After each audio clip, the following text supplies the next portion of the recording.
So who's that in the office cubicle next to yours? Is it someone your child's age? And how's that working for you? It's no surprise that different generations in the workplace can generate different issues. Deborah Easton is here with help. Deborah is a communications skills consultant and owner of Easton Consulting. She is also a facilitator with Kent State University's Center for Corporate and Professional Development. So welcome to the show. Now, haven't we always had a variety of generations in the workplace? Not to this extent. We have the traditionalist mindset still in the way we have many businesses structured.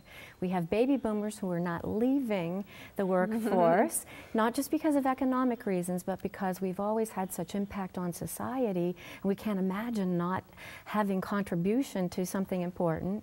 Gen X is in the middle of their career, and then we have this post-1980 generation we oftentimes lump together as millennials, but they're really different categories in that generation. If you think about it this way, there's a difference between a millennial who received their first flip phone when they were in college and someone who's had a smartphone from the time they were 8 years old. So we even have differences in generational mindsets there. Wow. And each worker generation actually has its own personality that you can track, right? Absolutely, yes.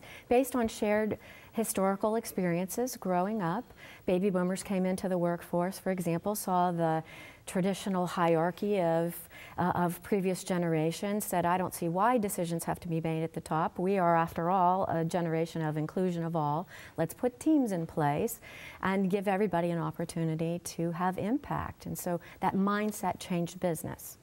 Okay.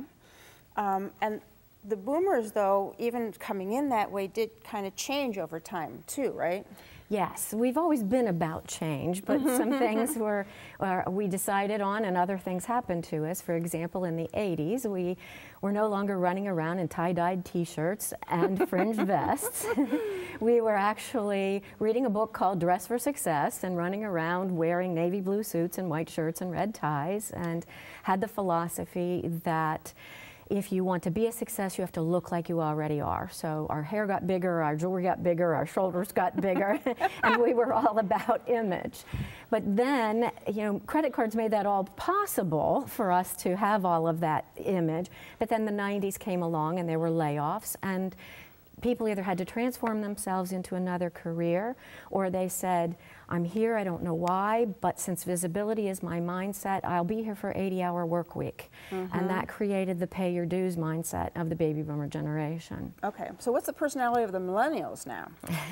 Well, we have to understand that they've been under two major influences. One is technology, which means that everything happens quickly.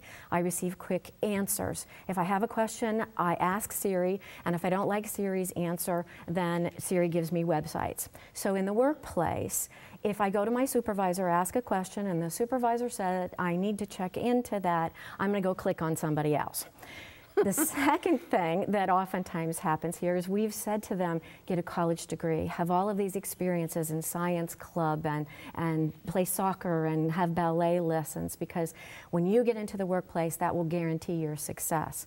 So when a millennial says to us, I expect to have your job in your corner office in 18 months because I've already done all of these things, we shouldn't be shocked. We created it.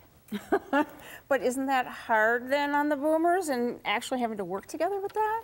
It is. It is very difficult because of that pay your dues mindset. There's the tendency of a boomer to look at a millennial who has all of this energy and wants to move up quickly and sit them down and say, sit here for 20 minutes and I'll tell you a story about back in the day, what it meant to pay your dues. And that poor Generation X right there in the middle, that are smaller than either side of them, what are they doing? Well, Gen X, they're actually my favorite generation, even though I'm a baby boomer myself. Gen X is a very independent, problem-solving generation. Many were latchkey kids, had to figure it out for themselves. They came into the workforce, they looked at all these team meetings that baby boomers were having and said, that's not efficient. I don't want to go to a meeting just to plan another meeting. And they're very independent problem solvers, so as supervisors, they expect to give a millennial in particular an assignment and have the millennial go figure it out on their own. But when the millennial comes back in 2 minutes and asks a question, that causes some major frustration for Generation X. So they feel sandwiched between two similar generations. Wow, I wish we had more time because this is fascinating, but there are always going to be older and younger employees working together. As Deborah pointed out, understanding each other is the first step towards a successful business environment. Want to learn more? Use the information that's coming up next. My thanks to Deborah for working with us here today. Thank you. Learn more by calling Easton Consulting at 330-678-0306 or send an email to decomskil@aol.com.